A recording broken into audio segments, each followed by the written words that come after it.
Perkenalkan, saya Raditya Fatihul Ihsan, kelas 6A SDIT Insan Cendekia Boyolali.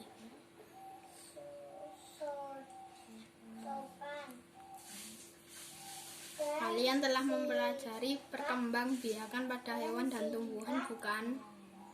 Semua makhluk hidup berkembang biak untuk mempertahankan kelestarian jenisnya dari kepunahan. Bagaimana dengan manusia?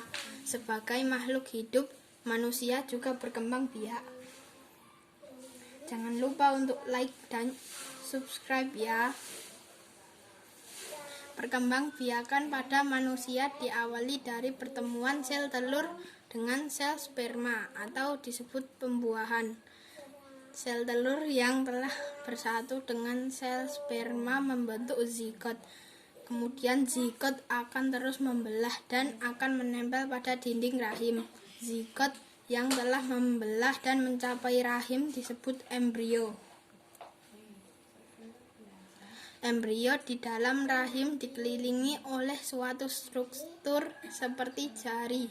Permukaan struktur tersebut disebut plasenta. Embrio yang tumbuh di dalam rahim berkembang menjadi janin. Janin memperoleh makanan dari ibu melalui plasenta selama masa kehamilan. Fungsi plasenta bagi janin sebagai jalan pemberian sari makanan dari ibu ke janin, sebagai jalan pembuangan sisa-sisa metabolisme, melindungi janin dari penyakit dan racun tertentu, mencegah bahan kimia masuk ke dalam tubuh janin, sebagai jalan pemberian obat dari tubuh ibu ke janin agar terhindar dari penyakit. Janin melekat pada plasenta dan dihubungkan oleh tali pusat. Ini adalah gambar perkembangan dari zigot sampai dengan usia 9-10 bulan.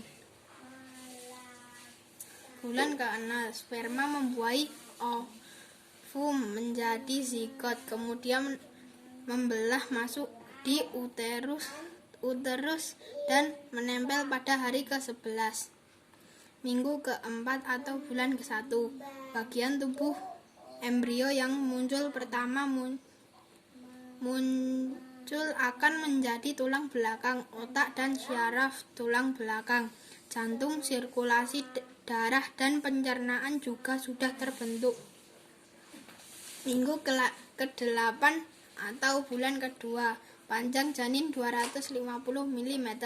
Jantung mulai memompa darah, raut muka dan bagian utama otak dapat terlihat.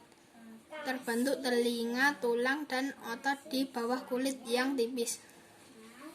Minggu ke-12 atau bulan ketiga, panjang janin 7-9 cm. Tinggi rahim di atas simfisis, tulang kemaluan. Embrio menjadi janin. Denyut jantung terlihat pada USG. Mulai ada gerakan. Sudah ada pusat tulang, kuku, ginjal mulai memproduksi urin. Minggu ke-16 atau bulan ke-4, panjang janin 10-17 cm. Berat janin 100 gram. Tinggi rahim setengah atas simfisis pubis.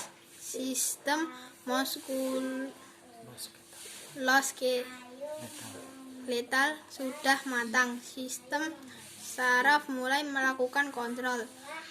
Pembuluh darah berkembang cepat. Tangan janin dapat menggenggam. Kaki menendang aktif. Pankreas memproduksi insulin. Kelamin luar sudah dapat ditentukan jenisnya. Minggu ke-20 atau bulan ke-5, panjang janin 18-27 cm. Berat janin 300 gram. Tinggi rahim setinggi pusat.